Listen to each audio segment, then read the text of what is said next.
The photograph was found in a small wooden box tucked behind a drawer in a settlement house that no longer stood. The building had been demolished decades ago, its foundations replaced by a parking lot and a plaque that said nothing about what had been lost. The box itself was plain, the kind that might have once held sewing needles or postage stamps. Inside were only two things: a broken brooch and the photograph. It was a print no larger than a man's hand, sepia-toned and curling at the corners. Two girls sat on the steps of a brick building, their dresses pale and bright against the soot-dark stone. Behind them, the world blurred into early New York fog, the kind that smelled of coal and horse sweat, that turned the air into a soft haze between buildings. The older girl sat one step higher, her gloved hand resting on the younger's shoulder. Both wore the same dress, white muslin trimmed with lace, a ribbon tied neatly around the waist. Their boots were scuffed but polished. They could have been twins, though their faces told different stories. The younger one looked straight at the camera, her chin slightly lifted as if she had been told to be brave. Her mouth was almost smiling, though not quite. There was a brightness in her eyes, a trust that the moment would last forever. The older one looked past the lens. Her expression was difficult to read, part protective, part weary. Her hand gripped the smaller girl's shoulder tightly, too tightly for comfort, as if to anchor her there. Someone had written on the back of the photo, in neat pencil, Clara and June, 1904. No surname, no address, only that. But below the names, faintly visible when the paper was tilted toward the light, was a second line, written by a different hand, thinner and uncertain. "She answers when I do." The archivist who found it almost missed that detail. She was cataloging artifacts from the old Henry Street settlement when she came across the box. Most of what remained from that era were letters, prayer cards, and ledgers, the dull records of charity and survival. But this photo felt different. It was personal, private, the kind of thing someone hides, not saves. She placed it on her desk, under the reading lamp, and studied it closer. The light revealed more than she expected. The brick wall behind the girls bore faint scratches, shapes that might have been letters or marks from a stick. And in the shadow under the older girl's arm, the faintest outline of something metallic glinted, perhaps a locket,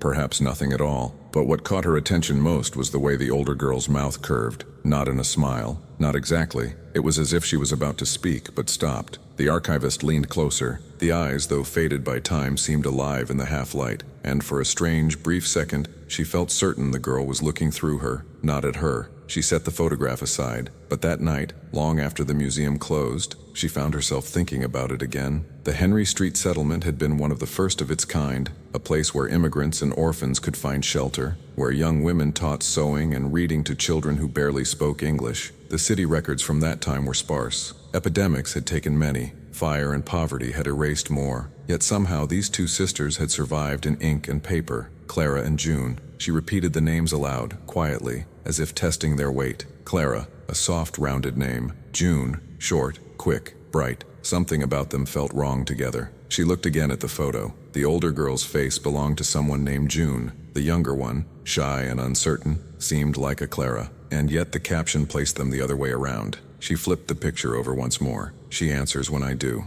That night the archivist dreamed of a staircase. Wooden, narrow, echoing. Two sets of footsteps climbed side by side, one slightly behind the other, and a voice, distant but familiar, whispered from the top landing, "Don't say my name." When she woke, the room was still dark. The sound of city traffic drifted faintly through the window, the hum of buses, the hiss of tires on wet asphalt. She rose, turned on the lamp, and there on her desk lay the photograph. She could have sworn she'd left it in the archive drawer. It lay flat, exactly as before, but the light revealed something new. The younger girl's face was smudged, not by dust or time, but by a faint streak across the paper, as if a finger had pressed against it recently. The older girl's hand, once resting on her sister's shoulder, now seemed to hover just above it. She stared until her eyes burned. Then she blinked, and everything was as it had been. The archivist laughed quietly to herself, the sound hollow in the empty room. Old photographs did that sometimes. The light played tricks. The emulsion shifted.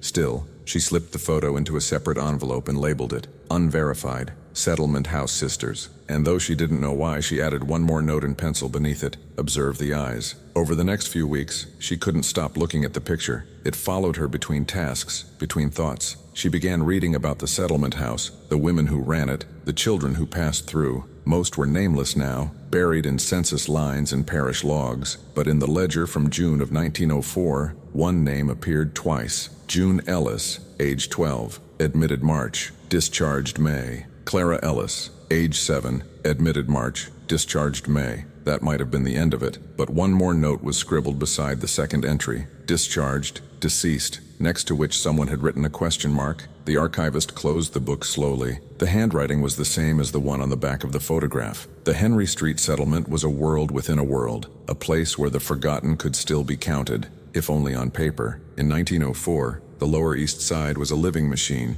gears of poverty and promise grinding together in the narrow veins of tenement streets. The air was heavy with the smell of coal, cabbage, and soap. The sound of children's voices spilled from every alleyway, mixing with the clatter of horse-drawn carts and the whistle of far-off ships on the East River. Inside the settlement house, the air was quieter, though never truly still. Wooden floors creaked under the weight of hundreds of footsteps, mothers seeking milk, children seeking lessons, women seeking work. Every sound echoed differently, carrying its own story through the long, echoing halls. It was there, in that place of disciplined kindness, that the two sisters first appeared. They arrived one Sunday morning just before Easter. The matron on duty remembered the way the door had opened, hesitant, careful, as though whoever stood on the other side wasn't sure they were meant to come in. The older girl spoke first. Her name, she said, was June. She held the younger one's hand, introduced her as Clara, and explained with the formal politeness of someone much older that their parents had passed away in the winter. The matron wrote the names in her ledger, her pen scratching faintly across the paper. June Ellis, age 12, Clara Ellis, age 7. They were assigned to a narrow room under the eaves, with a small window that faced south and caught the morning light. Their beds were narrow, the sheets coarse, the pillows thin. Still, to the sisters, it was enough. June kept her voice soft in those early days, as though the walls might be listening. Clara, on the other hand, spoke constantly, not out of confidence but because silence frightened her. She filled the room with questions. Why did the light look different here? Why did the hall smell like soap and rain? Why did June never say their mother's name aloud? June answered patiently, though sometimes her tone carried something tired, something that sounded older than 12. At mealtime, they sat side by side at the long tables in the dining hall, their white dresses already fading to cream under the gaslight. The other children came and went like shadows, most too young or too hardened to speak much. But everyone noticed the sisters. They were too clean, too careful. They spoke in full sentences. They prayed before they ate. The matrons liked them, especially June. She learned quickly, obeyed easily, and watched everything. Clara, though gentle, had a habit of wandering. Once a volunteer teacher found her standing alone in the stairwell, tracing her fingers along the wall. When asked what she was doing, Clara said softly, "It hums when June walks." The teacher smiled politely, assuming she meant the creak of the wood, and led her back to class. But Clara began to say stranger things. She said she couldn't remember the sound of her own name anymore, that sometimes when people called for June, she wanted to answer instead. The teacher told the matron, who told the doctor, who came one afternoon with a small notebook and a silver watch. He asked Clara simple questions. What's your name? How old are you? Who is your sister? Each time the little girl hesitated, then glanced at June, and each time June answered for her. When the doctor asked June to wait outside, Clara sat quietly on the edge of the chair, hands folded in her lap. The ticking of the watch filled the silence between them. What do you dream about? He asked. She didn't look up. About the stairs. What happens on the stairs? June waits for me. She says we'll go together. Go where? Clara looked up, her eyes wide, voice no louder than a whisper. She doesn't tell me. That night, June came to the matron's office, calm and polite. She said her sister was fine, only tired. She said the doctor's questions frightened her, and she asked that Clara be allowed to sleep in her bed, just for one night. The matron hesitated. Rules were rules, but something in June's voice carried authority. She agreed. The next morning, when she checked their room, both girls were sitting by the window,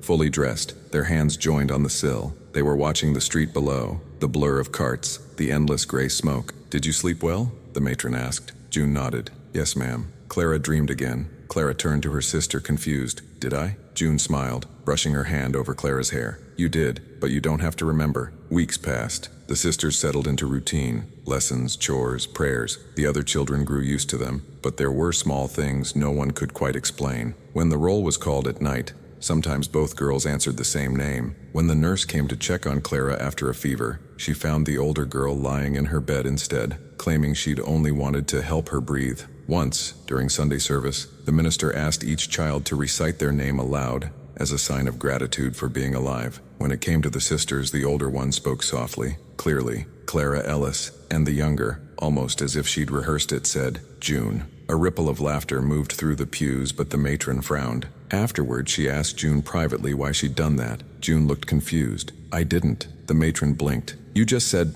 but June shook her head. I said my name. Clara said hers. The matron let it go, though something about the girl's certainty unsettled her. As summer deepened, the settlement house emptied during the afternoons. The teachers took the younger children to the park. The volunteers tended to the kitchen gardens, and the halls grew quiet. That was when the sisters could most often be found on the steps outside, sitting just as they appeared in the photograph, side by side, still as statues. They never smiled for the camera that day. The photographer, a visiting philanthropist, had asked them to. Smile for the good people of Boston, he'd said, adjusting his lens. Let them see what hope looks like. June tried. Clara didn't. But when the photograph was developed, the print confused even the photographer. The light had caught something strange in June's eyes. Not reflection, not sunlight, but depth, as though her gaze reached beyond the frame. And the small tag sewn into her dress, meant to identify her for the donors, read, Clara Ellis. The tag on the younger one read, June. The photographer made a note to fix the error later.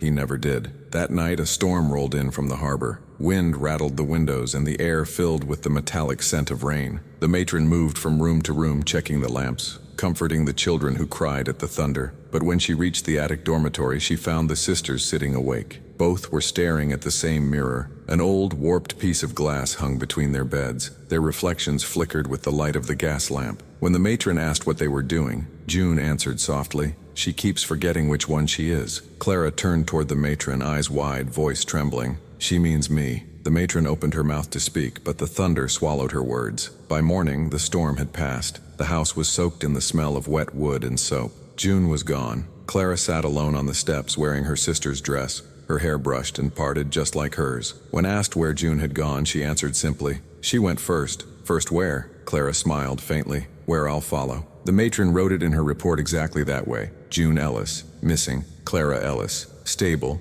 though confused, believes herself to be her sister. And in the photograph, still drying in the dark room downstairs, the older girl sat one step higher, her hand resting on the younger's shoulder, both dressed in white, both with the same eyes. Only now, when you looked closely, you couldn't quite tell which one was which. The matron filed her report and tried not to think about it again. Children came and went from the settlement house every week. Runaways, orphans, the lost and the found. One missing name was only one among many. Still, the entry she wrote that morning left a weight in her chest that didn't fade. The city police came that same afternoon. They took down a statement, glanced briefly at the remaining sister, and asked a few perfunctory questions. The older girl, they noted, was 12. No, the younger, 7, was the one who stayed. The missing one's name was June. But when they asked the girl for her own name, she said it slowly, as though she had to think about it first. June, she whispered. The officer frowned. You mean Clara? She hesitated, then shook her head. No, June. The matron corrected her gently, but the girl's eyes were firm,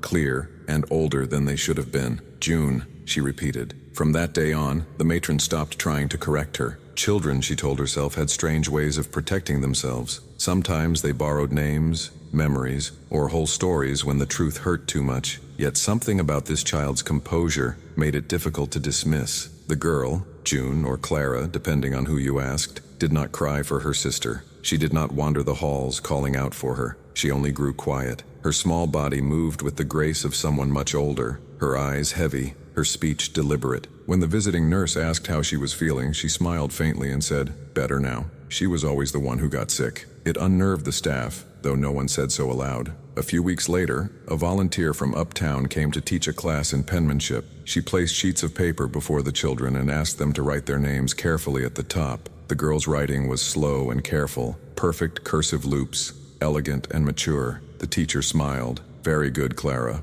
The girl looked up, her expression distant. It's June. The teacher glanced at the page. The name written there was neither. It said J. Ellis. That night, when the matron made her rounds, she found the girl awake again, sitting at the small mirror between the beds. The gaslight flickered weakly, throwing long shadows across the ceiling. Can't sleep? The matron asked softly. The girl nodded without looking up. She keeps calling. The matron sat on the edge of the bed. Who does? Clara. The matron frowned. But dear, you are Clara. The girl turned slowly, her eyes catching the faint light. No, not anymore. Her voice was steady, calm, like she was stating a fact. not confessing a delusion. The matron reached out to smooth her hair but stopped halfway. The child's skin was cold, and for the briefest moment, the reflection in the mirror seemed wrong. The face looking back at her wasn't quite the same. It was subtle, a shift in the angle of the eyes, the softness of the jaw, but it was enough to make her breath catch. She blinked, and the moment passed. The next morning, the girl was gone from her bed. The blanket was folded neatly. The pillow bore no impression of her head. On the windowsill lay the small locket she had always worn, the one they'd thought was made of tin.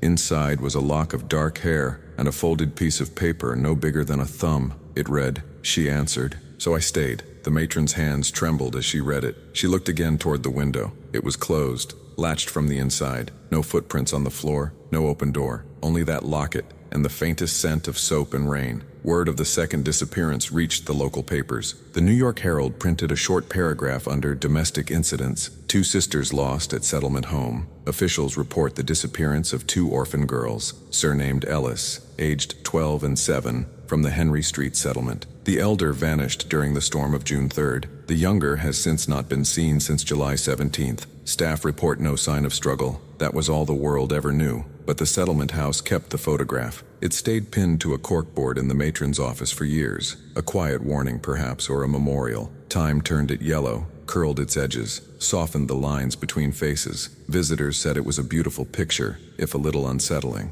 "They look so much alike," one remarked. By the late 1910s, the settlement house was being renovated. The photograph was placed in a box with other outdated files and stored in the basement. The matron had long since retired. New administrators took her place. New children filled the halls. It was one of them, a girl named Evelyn, who found the photo again. She was sweeping near the furnace room when her broom caught the edge of a warped box. Papers spilled out. Ledgers, letters, the smell of dust and coal. Among them, the photograph. 2 girls in white, steps of stone. Something about it drew her closer. She wiped the surface with her sleeve. The older girl's eyes met hers through the sepia haze. That night, Evelyn dreamed of standing on those same steps. The city was quiet. Fog rolled between buildings, and someone, 2 voices speaking together, called softly from behind her, "Say my name." When she turned, the steps were empty. The next morning, the staff found the photograph sitting on her desk. She had pinned it to her wall overnight, but now it was lying flat, as if someone had carefully taken it down. One of the teachers noticed something odd.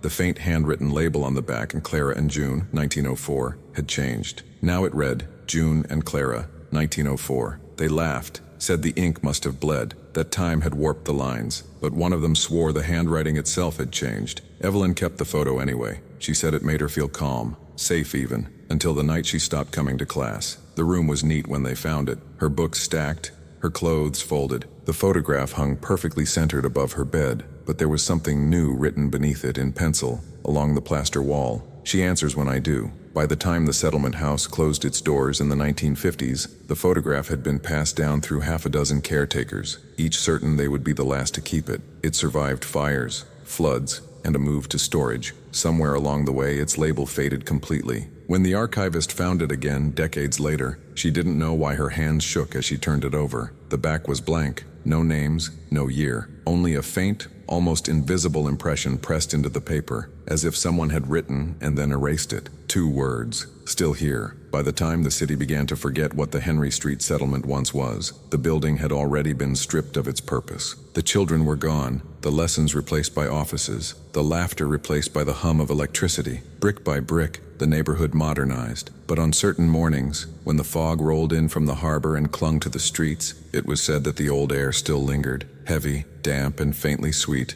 like soap that refused to dissolve. In 1957, a photographer named Harold Sloan was hired by the city to document the demolition of the old tenements. He was a quiet man, known for his habit of keeping one hand on the camera even when he wasn't using it, as if afraid the world might vanish if he looked away. One afternoon, while cataloging what was left of the settlement's south wing, he found a box sitting in the center of an empty room. The walls were stripped of paint, the ceiling sagged, and dust hung in thin shafts of light that cut through the broken window pane. The box was the only thing untouched by decay. Inside, wrapped in old newspaper, lay the photograph. He lifted it carefully, holding it by the corners. 2 girls on the steps of a building that looked very much like the one he was standing in. Dresses white as smoke, hands folded, faces unreadable. The older girl sat 1 step higher. The younger's hat had slipped slightly, revealing a braid that caught the sunlight. Their eyes, one distant, one fixed, seemed caught between invitation and warning. He turned the photo over. The back was blank. At least it was at first. But when he held it near the window, faint lines appeared.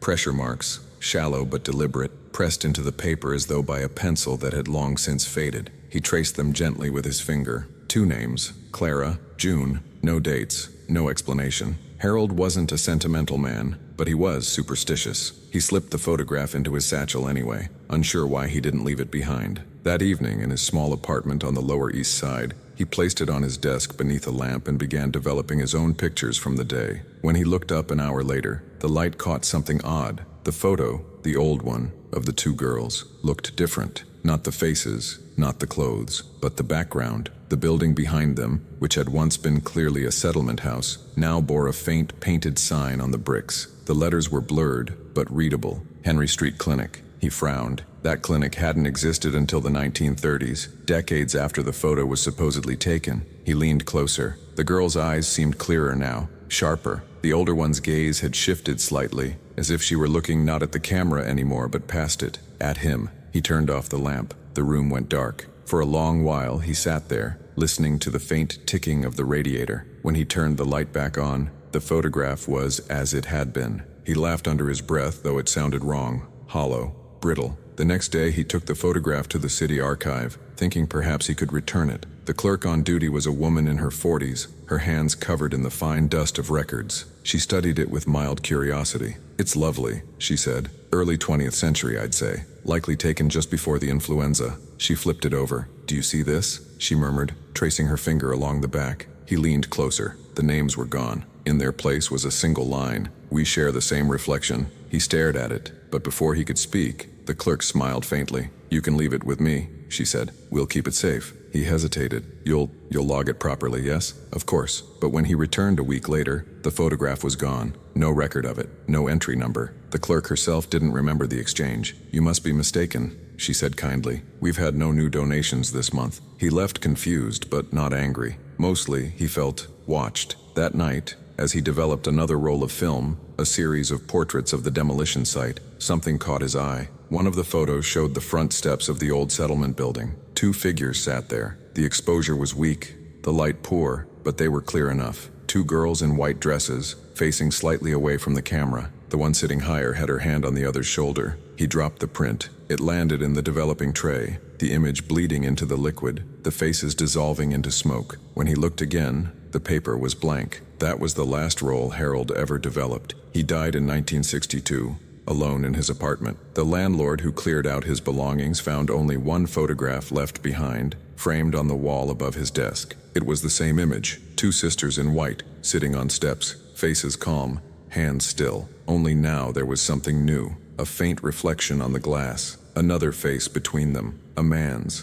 pale and blurred, caught between light and time. The landlord assumed it was Harold himself, reflected in the glass when the picture was taken. He didn't know Harold had never owned a camera capable of self-exposure. He sold the frame at a flea market the following spring, and somewhere, in a different apartment under a different light, someone else would one day look closely at that photograph and swear they saw movement, the glint of a ribbon, the blink of an eye, the smallest shift in the corner of a mouth. And when they turned it over, there would be no names, only a single line, faint and newly pressed into the back. "She answers when I do." By the time the century turned again, the photograph had lived a dozen different lives. It had been stored in drawers, framed on mantels, displayed in galleries, misplaced and rediscovered. Each time it surfaced, the world around it had changed, but the faces never did. In the spring of 1998, it was found once more, this time in the attic of a small row house in Queens. The new owner, a woman named Margaret Hale, was cataloging what remained of her late grandfather's belongings when she opened a cedar chest that smelled faintly of smoke and camphor. Inside were his war medals,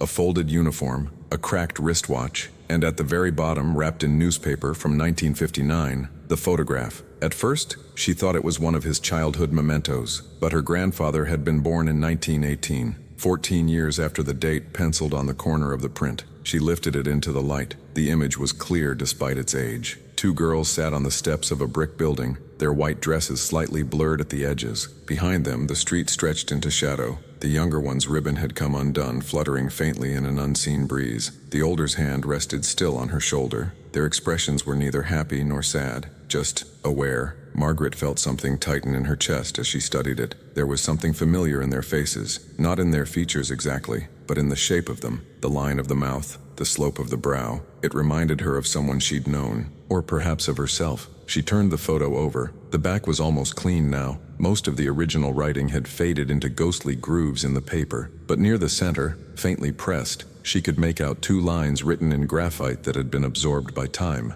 Clara and June, 1904. And beneath it, in a lighter hand, we share the same reflection. The words made her shiver. She placed the photo aside and continued sorting through the trunk. At the bottom, beneath the lining, she found a folded envelope. It was addressed to no one, sealed with brittle wax. She hesitated before opening it. Inside was a single sheet of yellowed paper. It was written in her grandfather's handwriting. Found this at the settlement house site, 1957. Been seeing the faces since. Sometimes I think I know them. The older one smiles when the lights go out. There was no signature, only an unfinished sentence at the bottom. If you find this, don't hang it on the wall. She stared at the letter until the words blurred. That night she couldn't sleep. The house made strange noises, the soft creak of floorboards, the whisper of air through the vents, the ticking of the clock that seemed to hesitate every few seconds, as if listening. Around 3 in the morning, she rose and went to the kitchen. The photograph lay on the table where she'd left it, face down. She should have put it away. She didn't.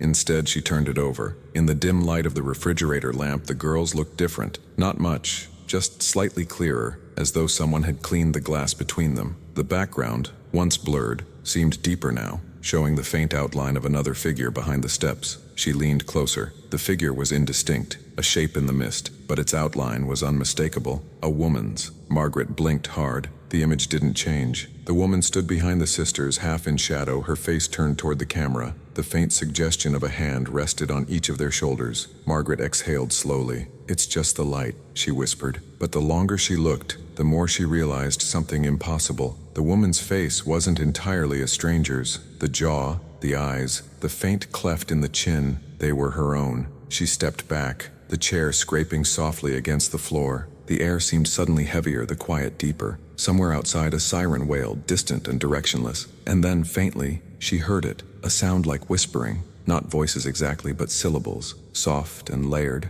echoing from far away. She pressed her hands to her ears. The sound didn't stop. It came from the photograph. The voices overlapped, 2 of them, one higher, one lower. She couldn't make out the words until she leaned closer again. "Say it." The whisper seemed to brush the air beside her cheek. "Say our name." Her throat tightened. "Clara," she said, barely audible. The light flickered. "And June." The whisper faded. The sound of the house returned. The hum of the refrigerator, the faint wind through the walls. Everything was as it had been. But when she looked back at the photograph, there was no one on the steps. The girls were gone. Only the empty stone remained, and the faint outline of where they had sat. Impressions of weight, like something had once pressed there and then lifted. Her hands trembled as she turned it over. The back was no longer blank. Written in clear, dark pencil were 6 words. "She answers when I do." Below it, in the same graphite, her own name, Margaret Hale. 2 weeks later, the photograph appeared in an antique store on Bleecker Street. The owner said a man had sold it to him early that morning. Middle-aged, quiet, said it belonged to his grandmother. Paid in cash. Didn't leave a name. The shopkeeper hung it on the wall near the front window, where the afternoon light caught it just right. Customers often paused to look. Some said it was beautiful. Others said it made them uneasy. One woman, after staring for a long while, told the owner she could have sworn the girls looked familiar, like faces she'd seen somewhere before but couldn't place. When she turned to leave, she glanced once more at the frame, and for a moment, brief enough that she doubted it afterward, she saw her own reflection between theirs. Years later, when the shop closed and the building changed hands, the photograph was donated again, this time to a small private collection of early 20th century portraits. It was labeled simply, untitled, 2 Sisters, c. 1904. The curator who received it noted how unusually well preserved it was. No fading, no significant damage, the white still crisp after nearly a century. She logged it, scanned it, archived it. But when she opened the digital file, she frowned.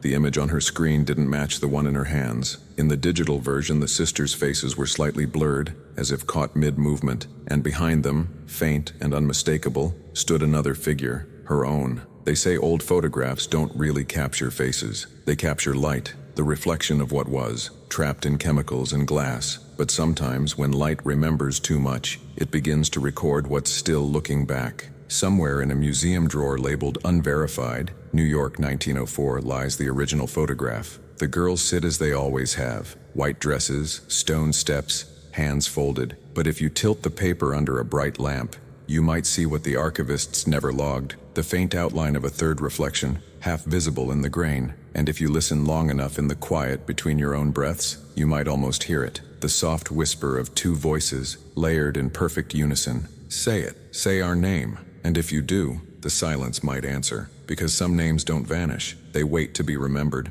Some photographs capture people, others capture the echo of who they were trying to be. This was Veilside Stories. If you felt the stillness of this one, subscribe and look closer. The next memory might already be looking back.